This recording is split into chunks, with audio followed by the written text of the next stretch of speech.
On the way to a family reunion, my husband went completely pale and whispered urgently, "Turn the car around now." I was absolutely stunned, confused by the sudden shift in his demeanor. "Why? What's happening?" I asked, bewildered. "Just turn around, please," he insisted with an intensity one rarely heard from him. I trusted him implicitly, and that trust saved us from something I couldn't yet comprehend. When I eventually found out why he'd made that desperate request, I never saw my parents the same way again. Everything changed in that single moment. The plan had been wonderfully simple, reassuringly mundane. Leave early in the morning, pack snacks in the back seat for the kids, keep coffee up front for us adults, drive a few hours north, cross the border into Canada, hug some relatives I haven't seen in quite a while, and pretend to genuinely enjoy someone's homemade potato salad. It was going to be completely normal, borderline boring actually, which was honestly exactly the goal I'd been hoping for. Just a regular family gathering. Nothing complicated, nothing dramatic. I was behind the wheel. I always drive on these trips, mostly because I absolutely hate how my husband brakes at the last possible second, like he's trying to stop on a dime, and also because motion sickness happens to be one of my many unfortunate talents. If I'm not driving, I'm fighting nausea the entire journey. The kids were semi-conscious in the back seat, existing in that strange liminal space between sleep and wakefulness, half watching some animated cartoon on a tablet and half arguing over the invisible territorial lines they'd drawn across the seat cushions. All three of them, ages 5, 7, and 10. Tiny agents of chaos wrapped in matching neck pillows we'd bought specifically for this trip. It was fine, really. Not magical or Instagram-worthy, not miserable or stressful. Just perfectly fine. Exactly as family road trips should be, until he said those words. "Turn around now." I didn't react at first, or rather, I did react, but not in a real, meaningful way. I laughed or smirked. I can't quite remember which. One of those automatic reflexes you produce when you think someone's kidding around, attempting humor, but not quite landing it funny enough to deserve an actual laugh. "Why?" I asked casually, still assuming this was some kind of joke I wasn't getting yet. He didn't answer right away, didn't even look at me, just stared straight ahead through the windshield with an expression I couldn't read, then repeated quietly, "Please, just turn around." That's precisely when I knew it wasn't a joke at all. My husband doesn't do panic, doesn't do drama, doesn't do unnecessary alarm. His default settings are perpetually calm, and occasionally tired from work. I have literally seen him navigate through a legitimate kitchen fire with substantially less visible tension than what I was witnessing now. So without asking another question, I took the exit, the very last one before we would have reached the border crossing. It curved off gently to the right, almost gracefully, like the road itself was somehow offering me a second chance at something I didn't yet understand. The moment we left the highway completely, his entire body relaxed, not all the way back to normal, but just enough to make it glaringly obvious that he'd been physically bracing himself for something terrible. "Okay," I said carefully, trying to keep my voice steady for the kids. "Want to tell me what's going on now?" He simply shook his head slowly. "Just drive," he said. "Drive where?" I pressed. "I don't know. Anywhere but there. Anywhere but that border crossing." The kids were definitely starting to notice now, picking up on the weird energy. "Are we going the wrong way?" my middle one asked from the back, confusion evident in her voice. "We forgot something," I said automatically, falling back on the easiest lie available. "What did we forget?" she persisted. "I'll tell you later, sweetie," I deflected. The youngest immediately piped up with his priorities straight. "Is it snacks? Did we forget more snacks?" I didn't answer him. My husband didn't speak again for a long, uncomfortable stretch of time. We just drove in heavy silence. 20 minutes, maybe even more, I lost track. Just endless miles of dense trees on both sides, and this crushing weight of guilt pressing firmly on the back of my neck, making my shoulders tense. I kept glancing at him, waiting for an explanation, but he remained silent. Then finally he said, voice flat and emotionless, "Take the next turn off." It led to essentially nowhere, just a narrow, barely maintained access road with no visible sign and no apparent real purpose. One of those forgotten places you only ever find when you're genuinely lost or about to be murdered in a horror movie. I pulled off onto it anyway, gravel crunching under our tires. He unbuckled his seat belt immediately. "Stay here," he instructed firmly. He climbed out and walked directly to the back of the car, moving with clear purpose. I couldn't see anything from where I was sitting in the driver's seat, so I just remained there waiting, hands gripping the steering wheel. My palms were actively sweating now, damp and uncomfortable. My heartbeat was doing something distinctly weird, beating fast and heavy simultaneously, like my body knew something crucial that my conscious mind didn't yet comprehend. After what felt like a full minute, but was probably less, I heard the trunk close with a solid thunk. He came back around to my window, his face still unreadable. "Can you come out here?" he asked quietly. "Why?" I responded, suddenly not wanting to leave the car's safety. "I need you to see it," he said. He didn't sound angry or scared anymore, just deeply tired and very, very certain about whatever he was about to show me. I got out reluctantly, legs feeling slightly unsteady. He walked me slowly to the back of the car, each step feeling heavier than the last, and opened the trunk fully. He didn't say anything at all, didn't explain or prepare me, just pointed downward at something inside. I looked, and then I completely forgot how to breathe properly. I wasn't scared, not yet anyway. Real fear was still making its way through my nervous system, traveling slowly. What I felt in that precise moment was something much slower, substantially heavier, like suddenly falling through the floor of my own life, through everything I thought I knew and understood. I didn't touch it, didn't reach toward it. I didn't need to make contact. I just instantly knew with absolute certainty that we were one single wrong choice away from losing absolutely everything we'd built together. The genuinely funny thing is, I actually thought I was the responsible one in the family for my entire adult life. Not responsible in a simple pays their taxes on time and wears sunscreen religiously way, though yes, absolutely those things too. But responsible in the deeper sense that I genuinely thought I could be the stable one, the reliable anchor, the one who didn't explode emotionally or vanish when things got difficult or lie recreationally for sport. The one who consistently tried to do the right thing. The one who offered help and support when she could reasonably afford to give it and established firm boundaries when she absolutely couldn't. But looking back now with clear eyes, really looking honestly at my entire history, I can see that being labeled the responsible one in my particular family was exactly like being designated as the sober driver at a demolition derby. They didn't actually want genuine help or support. They wanted convenient cover for their chaos, and I gave it to them willingly for years and years, enabling without even realizing it. It started when I was still a kid myself, young and impressionable. My parents were precisely the kind of people who firmly believed that living well was fundamentally a matter of carefully managed image, not actual money or stability. Image above everything else.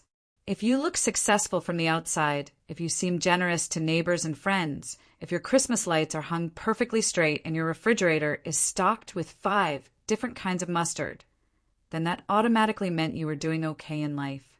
It didn't matter at all if the credit cards were completely maxed out to their limits, or if the gas got shut off that one particularly cold winter when I was in middle school. We were doing okay, according to them. That was the official script we all followed. Stick to it religiously or risk getting rewritten out of the family narrative entirely. We definitely had years when things were genuinely tight financially.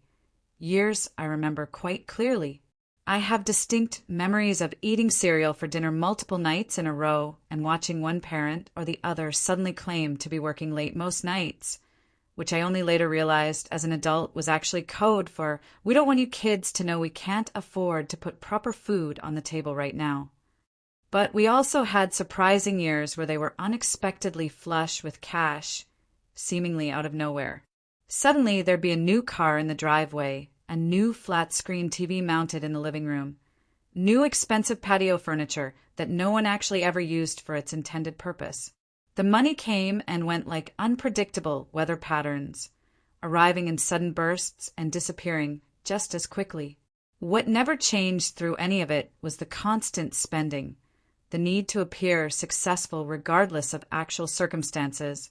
I once asked my dad directly why we didn't save more money during the good times when we actually had some breathing room. He looked at me like I'd asked something absurd and said confidently, "You don't need to save if you know how to hustle properly."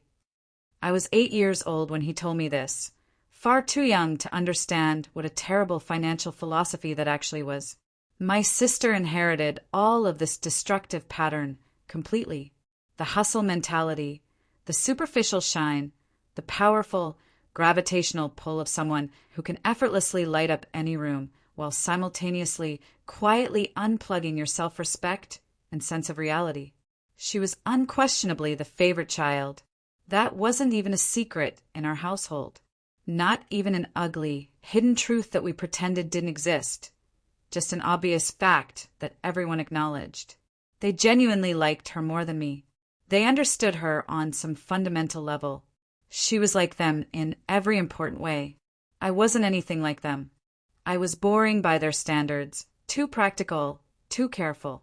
That's exactly what they called me repeatedly, sometimes even directly to my face without hesitation. Boring, uptight, far too serious for my own good. My mom once told me directly in the middle of Thanksgiving dinner, right there in front of everyone gathered around the table, that my fundamental problem was that I mistook rigid discipline for actual personality. And here's the wild part, the part that still makes me feel slightly sick when I think about it. I believed them completely. I internalized every single word. Because when you grow up in that particular kind of house, surrounded by that specific brand of dysfunction, you gradually start to think that the only possible way to earn love, to deserve affection, is to stay perpetually useful, to stay impeccably clean, to stay relentlessly reasonable no matter what chaos swirls around you. So that's exactly what I did for years and years.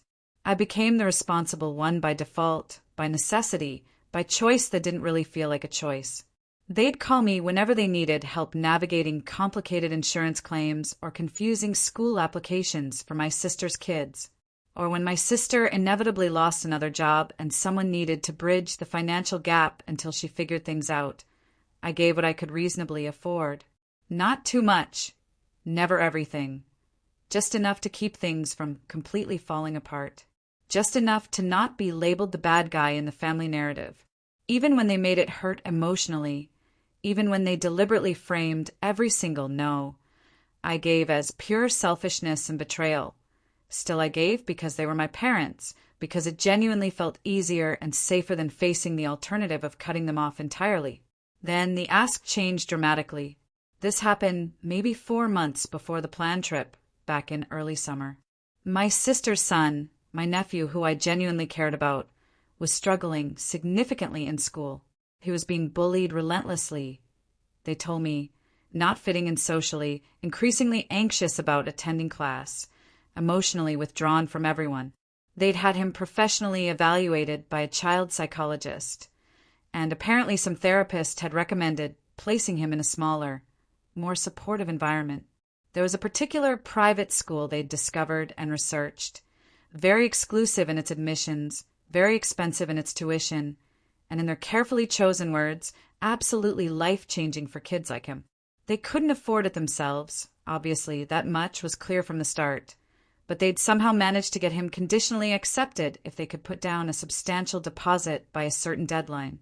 They just needed some help, they emphasized just a little bit of financial support, just enough to lock in his spot and secure his future.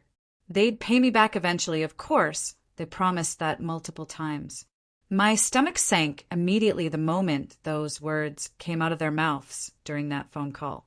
It wasn't that I didn't care about my nephew's situation. I did care, genuinely and deeply. That's honestly the worst part of all of this. I actually liked the kid quite a bit. I wanted truly good things for him, wanted him to thrive and be happy. But I also knew this well-worn pattern intimately. I knew exactly how it always started with reasonable requests, and I knew exactly how it inevitably ended with me being bled, dry financially and emotionally. I said, no, clearly and firmly. I said it as gently as possible, like you'd carefully say it to someone currently holding a glass knife near their own throat. I can't pay for private school tuition. I have 3 kids of my own to support. We don't do private school for our own children. I'm sorry, but I just can't. They didn't yell at me or get overtly angry. They just went immediately quiet, cold, withdrawn. My mom said flatly, voice dripping with judgment, "Of course, I forgot. You have your rules."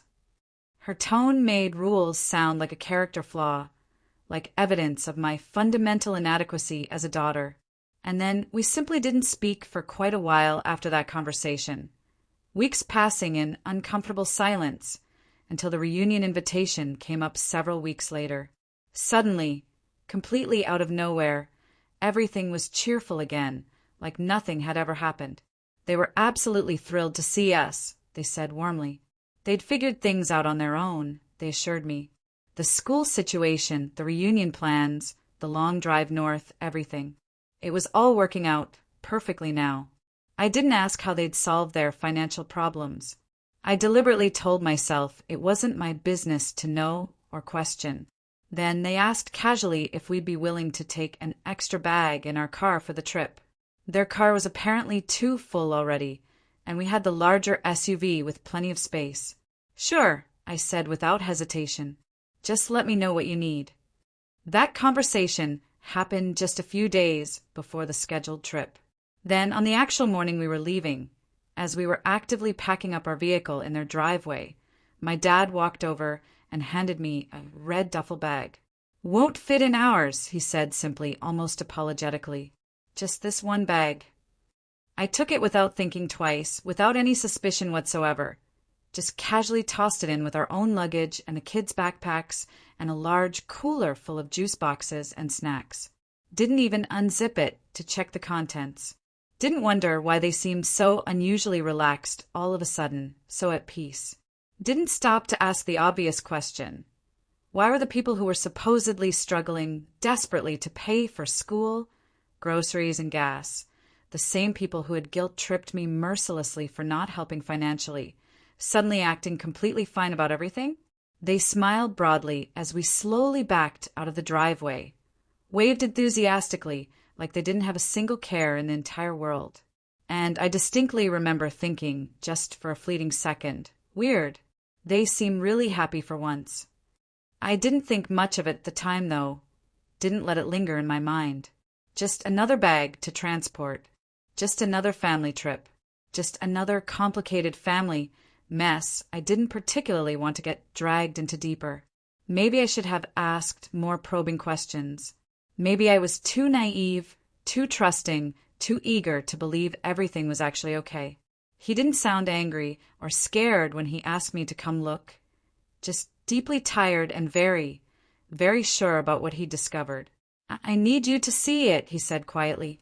I climbed out reluctantly. He led me slowly to the back of the car and opened the trunk fully. Didn't speak at all.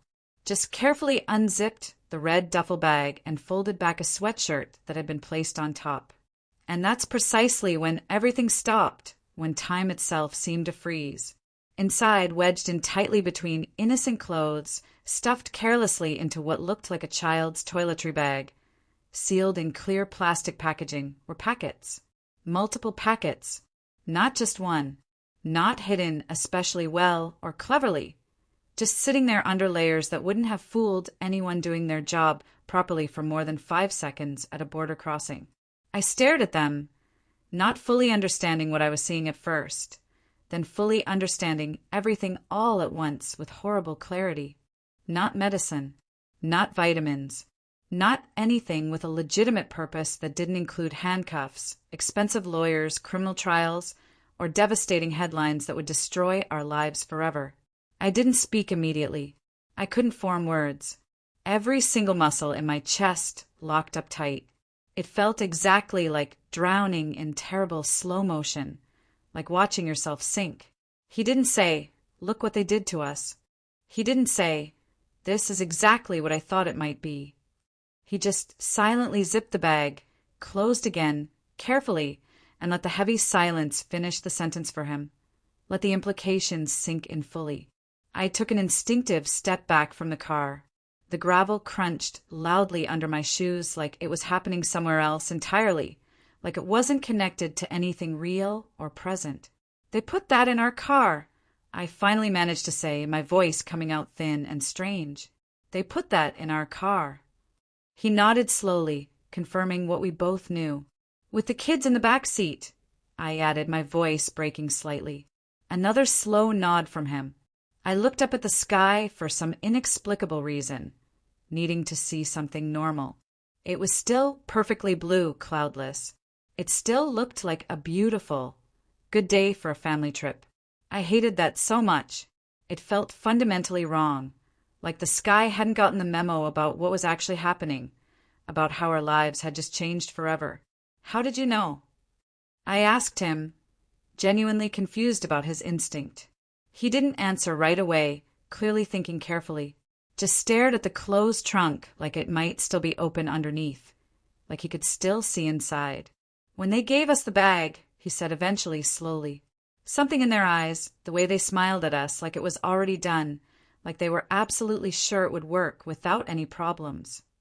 He shrugged helplessly, then shook his head firmly, like he was physically trying to knock the terrible memory out of his brain. "I couldn't stop thinking about it the whole drive north," he continued. "Then, just before we reached the border crossing, it hit me hard." He looked directly at me. I didn't know for certain, but I knew enough. And that was somehow worse. That someone else, my own husband, had seen clearly what I had systematically trained myself not to see for my entire life, had recognized the danger I'd been blind to. I turned around slowly and walked back to the driver's seat like I was moving through water, got in carefully, closed the door, sat there for a long minute, just letting the heat soak through the windshield while my hand shook uncontrollably on the steering wheel. Then I started the car with trembling fingers and simply drove away from that place, away from the border, away from the disaster we'd barely avoided. The kids didn't ask any questions this time, didn't notice anything unusual about our sudden change of direction. They were completely absorbed, deep in watching some animated cartoon on their tablet. They'd already forgotten entirely about Canada, about visiting Auntie Karen and playing with the cousins, and about the little toy bags I'd secretly packed and hidden specifically for the reunion. We just drove for a while, aimlessly moving between highway and side roads, completely directionless, without any real destination in mind. My phone started buzzing insistently in the cup holder. First it was my mom calling. Then my dad tried. Then they called again, then again, the calls coming with increasing frequency. I didn't answer any of them. Neither did my husband. We didn't need to pick up to know what they'd say. We already knew exactly what they'd ask. "Where are you? What happened? Are you okay? Where's the bag?" We didn't answer a single call, just kept driving steadily, the screen lighting up every few minutes like a tiny, persistent alarm we were determined to ignore. Eventually, almost without consciously deciding, we turned off toward their house. It was almost automatic, mechanical, like we were on invisible rails pulling us there. We didn't actually talk about it or discuss what we were going to do. We just both knew instinctively what had to happen next, what the only right action was. I pulled slowly into their driveway and parked the car. The front porch light was still on from the night before, glowing pointlessly even though it was the middle of the afternoon, bright daylight everywhere. He got out first, walking around to the trunk with purpose. I followed, closely behind him. We didn't say anything to each other. I reached down for the doormat, found the spare key easily, still in the exact same place it had always been for years, taped securely to the back of a ridiculous, fake rock my dad had bought from some catalog that also sold deer whistles and solar-powered decorative frogs. He opened the front door, quietly. We walked inside together. The air smelled stale, like old coffee that had been sitting too long and cheap carpet cleaner they'd used recently. We placed the red duffel bag just inside the hallway carefully. Didn't open it to look inside again. Didn't adjust it or move it further. Just set it down deliberately like a quiet bomb that didn't need to actually go off to completely ruin everything. Its mere presence enough. He turned the doorknob, locked it securely behind us. We got back in the car, still without exchanging any words. I think we both felt instinctively like speaking would somehow contaminate something important, would make what we'd just done feel less clean, less justified. Later that same day, after we got home and the kids were safely asleep in their beds and the house was finally still and quiet, I answered the phone when it rang again. It was my mother calling once more. Her voice was artificially bright, fake cheerful, like this was just a casual call about muffins or weekend plans. "Oh, honey, we were so worried about you all," she said in that practiced tone. "We didn't know what happened. You just disappeared completely." I didn't say anything at all. Just held the phone to my ear silently. "Is everything okay?" she pressed. Still nothing from me, just silence. "Where's the bag?" she finally asked, getting to the real point. I let that question hang there for a long second, letting the silence build. Then I said, quietly, "We dropped it off at your house." A noticeable pause on her end. "If it was that important," I added deliberately, "maybe you should have taken it yourself." Her voice didn't change in tone, stayed artificially bright, but I heard it clearly underneath. The catch in her breath, that subtle flicker of recognition that told me she knew exactly what I meant and that I knew exactly what she'd done, what she'd tried to do to us. She didn't say anything in response. Neither did I for a moment. And then I said firmly, "We're not doing this anymore. Don't call again." I hung up immediately. That was it. No screaming, no dramatic final speech.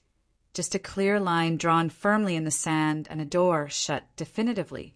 And that should have been the complete end of everything, but it wasn't. Not yet, not entirely. They showed up unannounced on a Wednesday afternoon. No warning, no text message, just the doorbell ringing unexpectedly like they were dropping off homemade muffins instead of crushing guilt and manipulation. I knew it was them before I even checked through the peephole. There's a particular kind of pressure that comes through a front door, like a bad smell or static electricity in the air, especially when it's people who genuinely think they've done nothing wrong, who convince themselves they're the victims. I opened the door just enough to step outside myself and shut it firmly behind me, not letting them see inside. My parents were standing there on the porch, like they hadn't just recently tried to blow up my entire life with a smile and a duffel bag. My mom gave me a tight, practiced grin, the kind that's supposed to look warm and loving, but doesn't reach the eyes at all, doesn't touch anything real. "We wanted to check in," she said pleasantly, like we were in a group chat and I'd just missed a casual brunch invite. My dad added quickly, "We thought maybe we could clear the air between us." I said absolutely nothing, just crossed my arms firmly and waited for them to continue. My mom hesitated visibly, then said carefully, "We didn't know how much you understood about the situation." There it was, the tell. They knew what they'd done. I knew what they'd done. They just didn't know how much I'd let myself believe their lies over the years, how much I'd willfully ignored. I tilted my head slightly. "You mean the bag?" I asked flatly. Neither of them answered directly, which was answer enough, confirmation written all over their faces. "You put it in our trunk," I said clearly, "with your grandchildren sitting in the back seat." My mom swallowed visibly. "We didn't think it would be a big deal," she said weakly. "It wasn't going to be anything," my dad said, trying desperately to keep his voice even and reasonable. "Just something to help with the debt, that's all. A one-time thing." "We were desperate," my mom added, like that explained everything. "You wouldn't help us when we asked." There it was again, predictable as always. The fallback excuse, the one-size-fits-all defense they always used. You wouldn't help. Like this whole situation was just a reasonable response to my lack of generosity. Like their complete betrayal was a natural consequence of my healthy boundaries. Like I'd forced their hand. I didn't yell at them. I didn't cry or break down. You didn't just betray me, I said evenly. You risked our lives, all of our lives. Neither of them spoke or tried to defend themselves. You risked your daughter, your son-in-law, your grandchildren, I continued. You put us all in danger. My dad shifted his weight uncomfortably. My mom blinked repeatedly like she was trying to cry, attempting to summon tears, but couldn't quite manage it convincingly. We're done, I said with finality. Don't call. Don't come here anymore. You don't get to see the kids ever again. This is completely over. She opened her mouth to protest. I could already hear it forming in her mind. The classic response, either you're being dramatic, or maybe you'll cool off eventually. Instead, she just said with false confidence, you'll come around. You always do eventually. I turned without another word, walked back inside my house, and locked the door firmly behind me. And for the first time in a very long time, I didn't wonder if she was right about that. 3 days later, I showed up at the school to pick up the kids at the usual time. They weren't there waiting. My stomach dropped so fast and hard I couldn't speak at all. I just looked at the teacher like she'd just told me my house was on fire, staring at her in shock and growing panic. Oh, they were already picked up, she said casually, like it was the most normal thing in the world, nothing to worry about. Your parents said you'd asked them to pick them up today. I don't remember driving to their house. I remember being in the car, and I remember the sound of the engine running. But I don't remember anything in between those moments, like my brain just went blank with panic and rage. They were at my parents' house. Of course they were. Where else would they be? Inside, it looked like a birthday party had violently detonated. Toys everywhere, candy scattered around, balloons tied to furniture, a whole elaborate Lego set spread across the coffee table that probably cost more than my grocery budget for the entire week. The kids were absolutely glowing, riding a visible sugar high, clutching new things excitedly and laughing like this was Disneyland or some magical wonderland.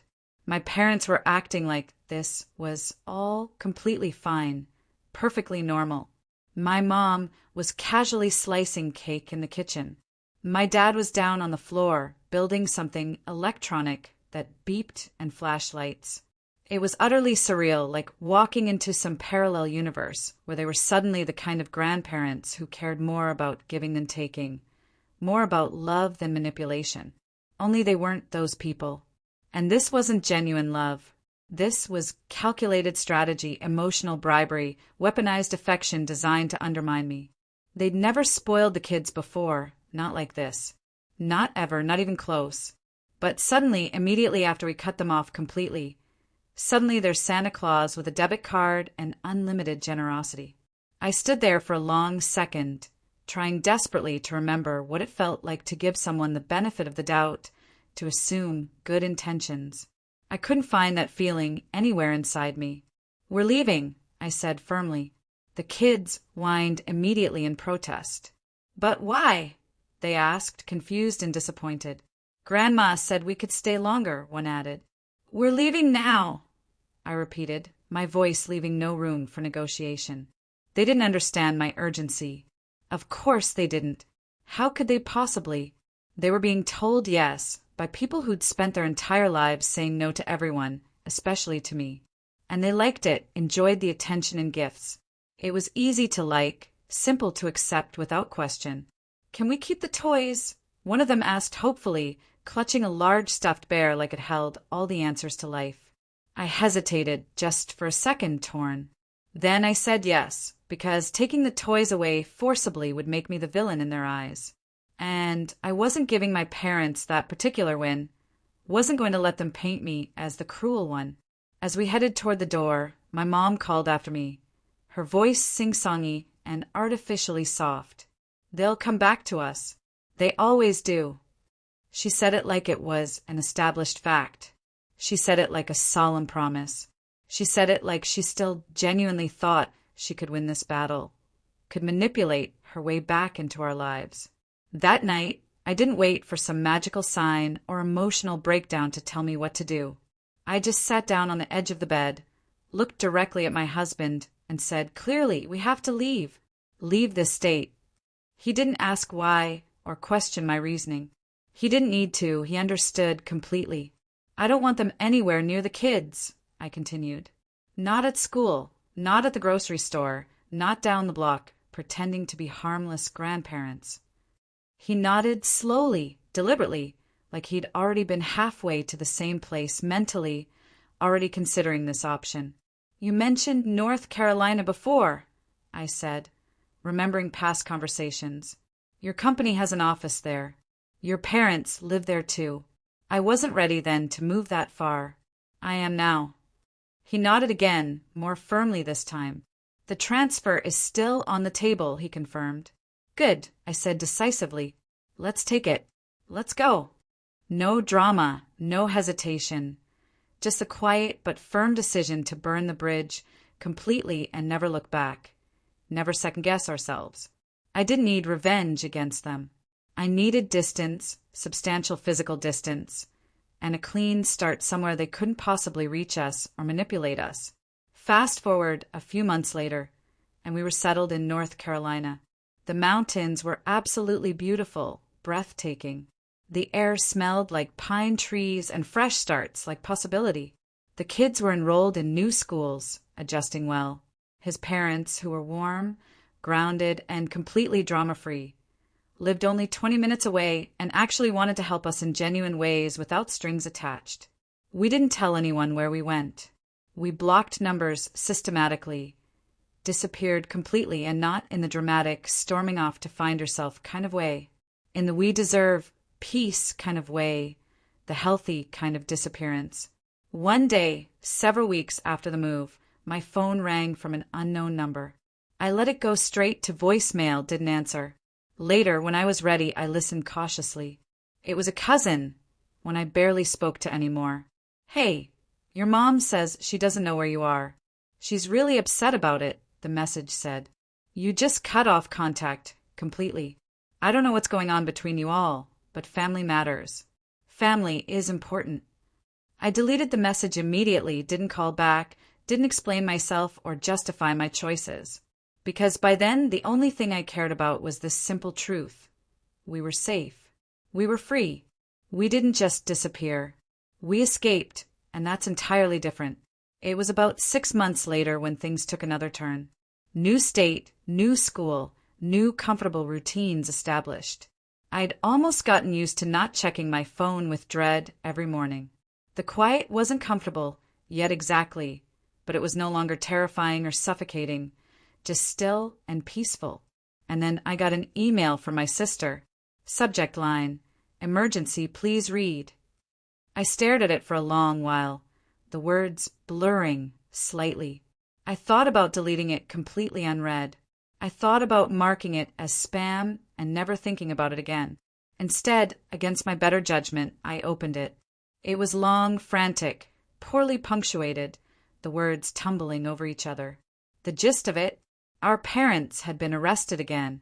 This time, not just for being stupid, though that was still a major part of it, but for actually doing the thing they almost let us get arrested for. They tried to smuggle something across the border themselves this time. No middlemen, no convenient family scapegoats, just a trunk full of product and 2 people in their 60s who still somehow thought rules were merely suggestions that didn't apply to them. They were caught, obviously and predictably. The email ended with a desperate plea. They need help. They need money for a good lawyer. This is serious, really serious. You have to put the past aside and show up for them. They're your family. I read that final line 3 times slowly, letting each word sink in. Then I hit reply. All I wrote was, and I did show up once. I showed up for years. I'm not doing it again. And I meant it completely, felt it in my bones. I didn't hear anything else for quite a while after that. I didn't need to hear anything. But eventually, word found its way back to me, as it always does in families. Cousins talk to each other. Family trees have rot, but the roots run deep and information travels. They were formally charged with possession with intent to distribute and attempting to cross an international border with controlled substances. A few pounds, enough for serious intent, not enough for major headlines or national news. They took a plea deal eventually for years each. Not life-changing in the grand scheme, but not nothing either, not insignificant. Enough time to sit with what they'd done, if they were capable of that kind of reflection, which honestly I seriously doubt they are. The part of me that used to automatically flinch when people mention second chances is quiet now, finally at peace. We have a life here in North Carolina. It's not perfect, nothing ever is, but it's genuinely ours. The kids laugh more freely and often. My husband sleeps better at night, without the tension. And I haven't had to translate guilt into silence or explain away toxic behavior in a very long time. And as for the rest of it, the big picture, I don't regret the boundary I set. Not for a single second, not even slightly. But you tell me, did I go too far in cutting them off completely or not far enough in protecting my family? Let me know your thoughts in the comments below. And if you're new here to my story, hit subscribe to follow along.